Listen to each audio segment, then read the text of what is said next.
She came into Copper Ridge with 9 pennies sewn into the cuff of her glove, not in a purse, not in a pocket, sewn into the cloth, because a pocket could be picked, and a purse could be taken, and Clara Bell had already learned that anything not fastened down had a way of leaving a woman first. Her dress had once been blue. By the time she reached the camp, it had turned the color of road dust and stove ash. The hem was stiff from mud. One sleeve had been mended with brown thread because brown thread was what she had, and the wind coming off the mountain cut straight through the places the cloth had thinned. Copper Ridge was not much to look at from the road. A crooked street, a row of timber buildings hunched against the slope, a blacksmith's shed, a supply store, a saloon with 2 cracked panes, and above everything, the steady groan of the stamp mill breaking ore into money for men who were rarely the ones holding it. Clara stood in the road and looked at the boarding house. It was 2 stories, plain, with a kitchen chimney already working, and a line of frozen shirts on a rope behind it. On the porch, a man was fixing a loose step. He had one knee on the boards and a hammer in his hand, driving nails with the careful patience of someone who believed even a step should be made, right if people were going to trust their weight to it. He looked up only after she had stopped at the gate. Clara closed her gloved hand around the cuff where the pennies were hidden. "I can cook," she said. "I can wash, mend, keep fires, and make bread rise in cold weather." The man set the hammer down. He was not old, but he had the stillness of someone who had already buried the loud parts of himself. His name, painted on a small board beside the door, was Elias Reed. Under it, in smaller letters, were the words rooms, meals, cash weekly. "Can you start before noon?" he asked. "Yes, sir." "Have you worked in a house?" "Yes, sir." He waited for more.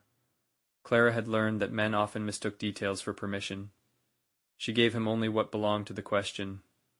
"Outside Leadville 2 years." His eyes moved over the dress, the glove, the shoes that had been polished a long time ago by someone trying to be respectable, and then ruined by 30 miles of wagon ruts. He did not pity her. That was the first kindness. Pity made people careless with you. He picked up the hammer, drove the last nail into the step, and stood. "There's a washroom behind the kitchen," he said. "You can clean up there. Supper is at 6, breakfast is at 5. 30. I pay every Saturday if the work is steady." He opened the door, then stopped as if remembering something practical, not generous. "Supply stores across the road. Mrs. Voss keeps work aprons and second-hand dresses. Tell her to put one on my account." Clara looked at him. He was already turning away, carrying the hammer inside. "I won't be long," she said. "No," he answered. "I expect you won't." Mrs. Voss at the supply store did not ask where Clara had come from. Women who sold flour, lamp oil, nails, calico, buttons, and coffin screws did not need stories to understand a condition. She took one look at Clara's dress and went to a peg near the back wall. The dress she brought out was brown wool, plain and heavy, patched under one arm but clean. She added a white apron with enough starch left in it to suggest another woman had given it up before wearing it out. "Reed's place?" Mrs. Voss asked. "Yes, ma'am. He runs a tight table." "I can work a tight table." Mrs. Voss gave her a measuring look and almost smiled. "Then you may suit him." Back at the boarding house, Clara washed with water so cold it made her fingers ache. She scrubbed the road from her face, pinned her hair at the back of her neck, put on the brown dress, and folded the blue one small enough to fit on the shelf above the narrow cot Elias had shown her. Her room was hardly a room. It was a bed, a hook, a cracked basin, and a window facing the alley where barrels of ash stood in the snow. But the door latched. Clara tried it twice. Then she went to the kitchen. By 6 o'clock, 11 men sat at the long table, most of them miners, 2 timbermen, and 1 clerk from the assay office, who kept his cuffs too clean for the room. They expected beans. They expected salt pork. They expected coffee strong enough to argue with.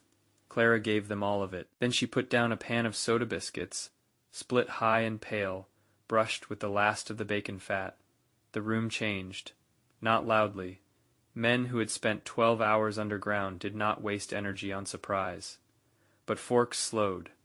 One man broke his biscuit open and stared into the steam as if it had said his name. Elias, standing near the doorway with a ledger under his arm, noticed before anyone spoke. The youngest miner took a bite, closed his eyes, and said, "Lord help me," another man said. Don't bring the Lord into it, he'll want one. A few laughed. Clara turned back to the stove before her face could betray her. It had been a long time since something she made caused laughter that did not cost her anything. The boarding house settled around her in the days that followed. She learned the floorboard that creaked before dawn, the kettle that sang 2 minutes before it boiled, the shelf that held flour best because mice had not found the corner behind it. She learned which men paid in coin and which tried to pass mine scrip, as if paper promises could buy coffee. She learned that Elias accepted no debt longer than a week, and wrote every amount in a black ledger with a straight back and a clean hand. He gave instructions once. Clara heard them once. That suited them both.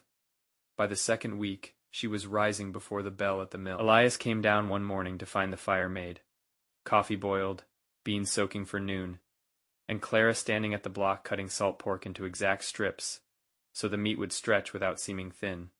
He stopped in the doorway. She did not turn. The coal bin's low, she said. I ordered more yesterday. The flour barrel will last 4 days if no one eats like Mr. Pike. From the table, a miner named Pike lifted his head. I heard that. You were meant to, Clara said. The room laughed again, easier this time. Elias sat down with his coffee, and for the smallest moment Clara felt his approval move through the kitchen without being spoken. She preferred it that way. Words could be spent too freely. Elias Reed did not spend them unless he meant to stand behind them. It was near the end of October when he asked the first question that was not about work. Clara was wiping down the kitchen table after supper. The wind had started early that year and came through the cracks with a whistle that made the lamp flame lean. Elias stood at the sink washing a cut on his knuckle, slow and thorough. You have people expecting word, he asked. Clara folded the cloth once. No. He dried his hand. She could have left it there. A woman with no people was one kind of answer, and most people were satisfied with the shape of it, but he had not asked in a greedy way. My father died in a cave, in at the Malta slope, she said. My mother made it to spring after that, not much longer. Elias looked down at the cloth in his hand. Outside, the mill stamps fell in their iron rhythm. Each strike seemed to make the silence wider. I'm sorry, he said. Clara nodded. He did not tell her it was God's will. He did not say time would heal it. He did not reach for any of the cheap comforts people offered, because they feared a plain grief sitting in the room. He only hung the towel back on the nail and left the silence undisturbed. That was the second kindness. After that, the kitchen grew warmer in ways that had little to do with the stove. Not openly. Never openly. Elias began bringing his ledger to the kitchen table after the supper plates were cleared. Clara would sit at the other end, mending sheets, turning collars, or writing her own small accounts on the back of brown paper. The first week, his coffee cup stayed near the doorway. The next, it sat nearer the lamp. By November, she was setting it beside the chair across from hers without thinking. He never mentioned the change. Neither did she. Small things appeared where she needed them. A sharper knife on the block after she had spent a morning forcing a dull one through turnips. A bundle of split kindling stacked close to the stove. The day sleet glazed the yard. A pair of wool stockings folded on her cot, too large for her but whole, with a note that said only, found in storage. Clara read the note, turned the stockings over in her hands and put them on. The next morning she left an apple hand pie wrapped in cloth beside his ledger. No note, no announcement. By noon it was gone. The trouble came with Mr. Callahan, as most trouble in Copper Ridge eventually did. He was the mine agent, though he preferred superintendent, because it sounded like a man above weather, debt, and consequences. He wore a coat with a velvet collar and boots that had not seen shaft mud in years. When he entered the boarding house during the noon meal, conversation lowered before he had removed his gloves. Elias stood at the head of the table. Clara was at the sideboard with a stack of plates in her hands. Mr. Callahan smiled as if the room had been arranged for him. Reed, he said, I need 6 beds held for rotating crews through winter. Hot meals included. The company will settle monthly. Elias closed the ledger. My rooms are paid weekly. The company pays good. The company pays late. The miners at the table found their plates very interesting. Callahan's smile tightened. The mine keeps this camp alive. The mine digs ore, Elias said. The camp does the living. It was a small sentence, but it put weight in the room. Clara felt it in her chest. Callahan turned his head and looked at her. Not as a person, as labor. As a dress? A pair of hands? A cost that could be moved from one column to another, if the right man signed the paper? "How long has this one been here?" he asked. Elias did not look at Clara. "Long enough that she is not yours to count." No one moved outside. A wagon chain rattled in the street. Inside, even the stove seemed to hold its breath. Callahan put his gloves back on finger by finger. Come thaw, men remember who made things difficult. Elias opened the ledger again. Then they'll have all winter to practice. Callahan left without slamming the door. Men like him rarely slammed anything. They preferred the threat to do the noise for them. Clara carried the plates into the kitchen. Her hands remained steady until she reached the basin. Then she set them down one by one, slowly, because if she moved too fast they would rattle. She had known the look Callahan gave her. The world was full of men who could look at a woman and see only a useful surface. What she had not known, not for some time, was the feeling of being defended without being displayed. Elias came to the kitchen doorway a minute later. "You all right?" Clara picked up a plate. "Yes." He nodded as if he believed her, though both of them knew there was more under the word. "I won't have him speak of you that way in my house." My house. The words should have sounded like possession. They did not. In Elias Reed's mouth, they sounded like shelter. Winter narrowed Copper Ridge to lamplight, chimney smoke, and the road between doorways. Snow climbed the porch rails. The mill ran when it could and coughed quiet when the ore carts froze. Men came in with ice in their beards and hunger sharpened by cold. Clara learned to make plenty out of nearly enough. She thickened stew with barley when meat ran low. She saved bacon grease like coin. She traded 2 pies to Mrs. Voss for a sack of onions that had begun to sprout, but still had life in them. She mended until her fingers cramped and baked until the windows sweated. The house held, that became the thing. Not that the house was fine, not that the winter was gentle. It was not, but the house held. And every evening Elias wrote the accounts in the ledger, and every morning Clara made the fire catch. And between those 2 acts the building seemed to decide, again and again, not to give itself over to the mountain. One night in January, a beam over the back room split with a sound like a pistol crack. The men ran for buckets, thinking fire. There was no fire, only a sag in the ceiling and snow blowing through a fresh seam in the roof. Elias climbed into the cold with a rope around his waist, while 2 miners braced the ladder below. Clara stood in the yard holding the lantern high, the wind tearing at her skirt, snow stinging her eyes. Elias hammered a plank across the break while the whole roof shuddered under him. "Hold that light steady," he called down. "I am." Her arm burned. She did not lower it. When he came down, his face was white from cold and effort. There was blood on his thumb where the hammer had caught him. Clara took his hand before he could hide it. He led her inside. She cleaned the split skin, wrapped it tight, and tied the cloth with a square knot. The kitchen was empty for once, the boarders gone quiet in their rooms, the storm pressing its shoulder to the walls. Elias watched her fingers. "My mother tied knots like that," he said. Clara finished the knot. Then she knew what held. His eyes lifted to hers. For one breath, the room seemed to come right up to the edge of something neither of them had planned to say. Then the stove shifted, the kettle clicked, and Clara let go of his hand. By spring, Callahan's promise had turned into inconvenience. Coal deliveries came late. A barrel of molasses Elias had paid for went missing from the freight shed. 2 men who owed the boarding house tried to claim the company had already settled their meals, though Elias's ledger proved otherwise. Each time, Clara watched him stand his ground without making a spectacle of himself. Each time, the ledger mattered. The dates, the coin paid, the signatures, the careful record of what had been promised and what had been done.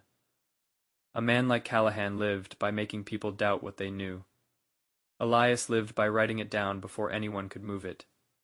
Clara understood that more than he knew. She had spent half her life being told to remember less. In April, the mine office finally sent a clerk with payment for the 2 men who had tried to slip their debt into the company books. The clerk looked sour about it, but he paid in coin.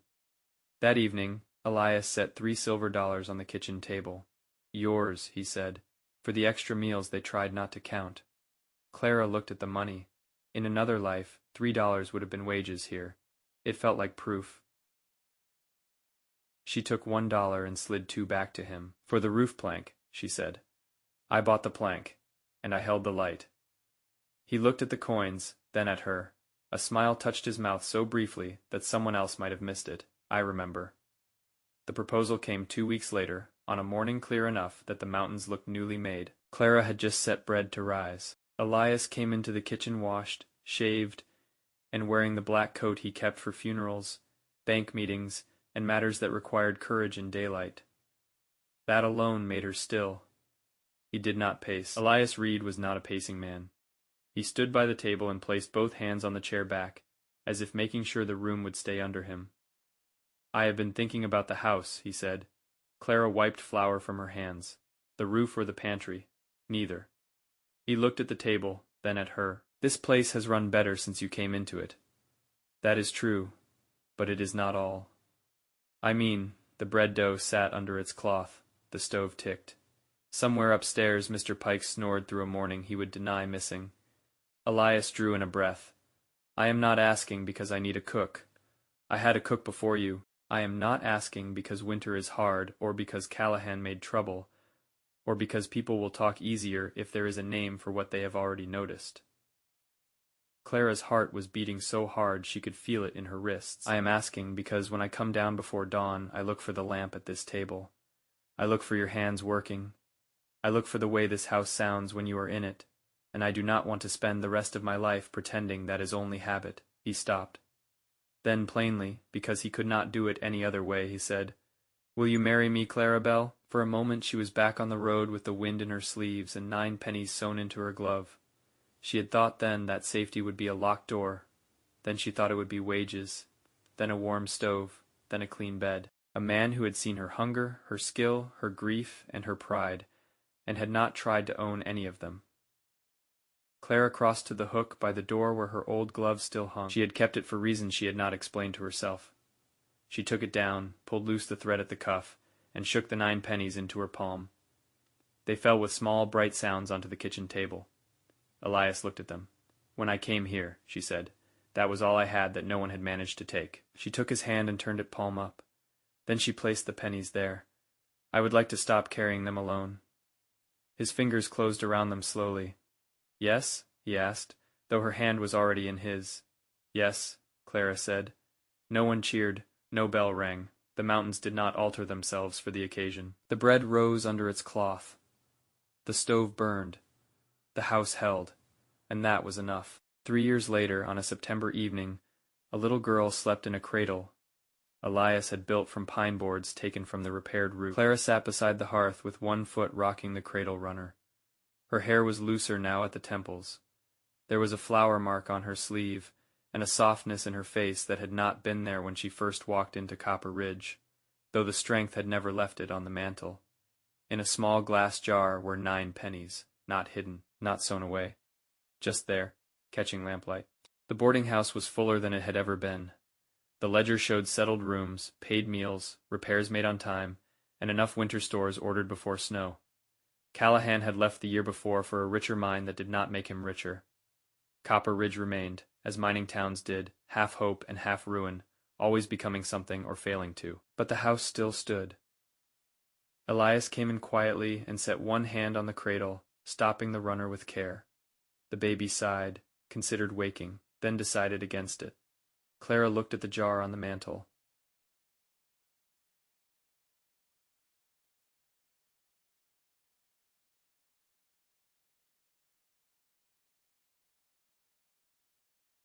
The fire moved in the grate. Outside, the mill stamps beat their slow iron rhythm against the dark. Inside, the child slept. The bread cooled. The ledger lay closed, and the woman who had arrived with 9 pennies listened to the ordinary sounds of a life that no longer needed to announce itself to be believed. The mountain wind moved around the boards, the chimney drew, the house held.